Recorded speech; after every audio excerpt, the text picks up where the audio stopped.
काफी मित्रों का पूछना था कि आप इजराइल के बारे में क्यों नहीं बोल रहे, या इजराइल और ईरान के बारे में जो तनातनी चल रही है उसके बारे में आप कोई बात नहीं करते। तो देखिए, ये जो युद्ध है, चाहे वो रशिया का युद्ध हो यूक्रेन के साथ, चाहे वो इजराइल का युद्ध हो मुस्लिम देशों के साथ, युद्ध हमेशा भयावह रहता है, पहली बात। दूसरा, इस समय अस्तित्व की लड़ाई लड़ रहा है इजराइल, और इजराइल ने, ये पहली बार नहीं है कि उनके सामने ये करो या मरो वाली नीति सिचुएशन आ गई हो। उन्होंने बहुत तैयारी की हुई है, उनको प्रयोग करता रहा है अमेरिका, लेकिन उन्होंने अमेरिका का भी बहुत यूज किया है। अमेरिका अभी भी कोशिश ये कर रहा है कि वो बाकी देशों को डराएगा, यानी ईरान को भी वो सिर्फ डराएगा, थप्पड़ उठा करके ऐसे रखना है, मारना नहीं है। लेकिन इजराइल रुकने वाला नहीं है। इजराइल के ऊपर ईरान ने जो आक्रमण किया है और हमास को जो ईरान सपोर्ट कर रहा है, ये बहुत खतरनाक सिचुएशन है। ये किसी भी देश के साथ अगर उसकी जिसको बोलते हैं पहचान और उसकी स्वायत्तता के विरुद्ध अगर कोई दुश्मन खड़ा हो जाए, तो कोई भी देश ऐसा सख्त कदम उठाने के लिए मजबूर हो जाएगा जैसा इजराइल उठा रहा है। इस समय भारत और कनाडा की स्थिति भी कोई बड़ी ज्यादा अच्छी नहीं है। कनाडा में क्योंकि पॉलिटिकली मोटिवेटेड प्रधानमंत्री है, उसको अभी इलेक्शन जीतने हैं, वो कुछ भी कर सकता है, उग्रवादियों को अपना बाप बना करके घूम रहा है। लेकिन भारत की तरफ से लिया गया स्टैंड भी बड़ा अच्छा है।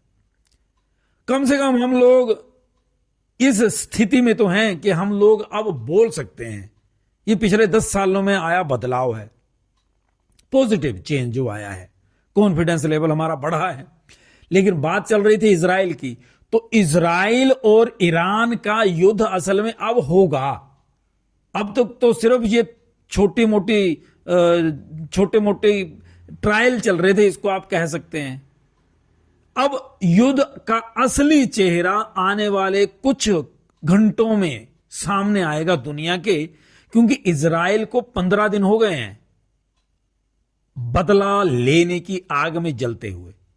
अब जब 15 दिन बाद इजराइल के मंत्रियों ने बोलना शुरू करा है कि हमारी तैयारी पूरी है, अमेरिका ने भी बोल दिया, अमेरिका के भी हथियार पहुंच चुके हैं वहां पर इजराइल में, इजराइल की जो सुरक्षा करनी है, एयर डिफेंस सिस्टम को और ताकतवर करने के लिए। तो इसका अर्थ है कि इजराइल पूरी तैयारी के साथ अब अटैक करेगा ईरान के ऊपर। हां, ईरान दूर है वहां से, ईरान दूर होने के कारण इजराइल ने बड़ा ज्यादा नहीं ध्यान दिया था पहले।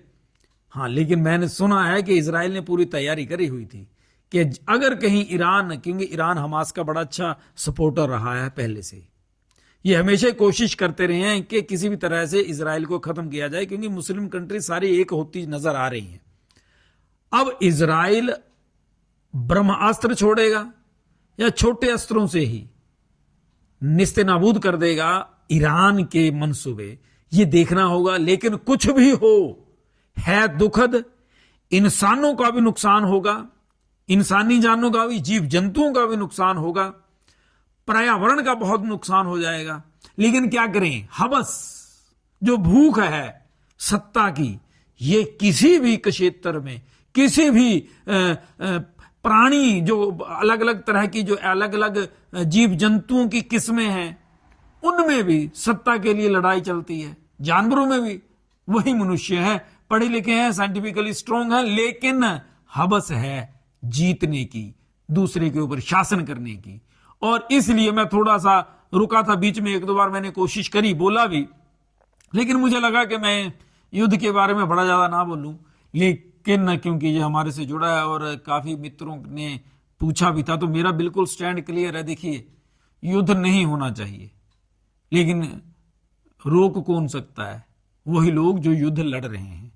देखना यह है हमें, इंसानियत की खातिर, मनुष्यता की खातिर, ह्यूमैनिटी की खातिर, कब ये नेता जागेंगे, कब ये धर्म का जो लबादा पहन करके दूसरे धर्म को नीचा दिखाने और डराने की जो हरकतें करते रहते हैं लोग, ये कब सुधरेंगे? परमात्मा करे जल्दी सुधरें, नहीं तो बहुत देर हो जाएगी। क्योंकि जो नुकसान यूक्रेन में हो रहा है रशिया द्वारा, या रशिया में हो रहा है यूक्रेन द्वारा, जो इजराइल में हो रहा है या इजराइल द्वारा किया जा रहा है या ईरान द्वारा किया जा रहा है, ये इसकी भरपाई के लिए हजारों साल लग जाएंगे मुझे लगता है। बहुत ज्यादा नुकसान हो रहा है वहां पे, और जानी नुकसान की तो कोई भरपाई नहीं कर पाएगा।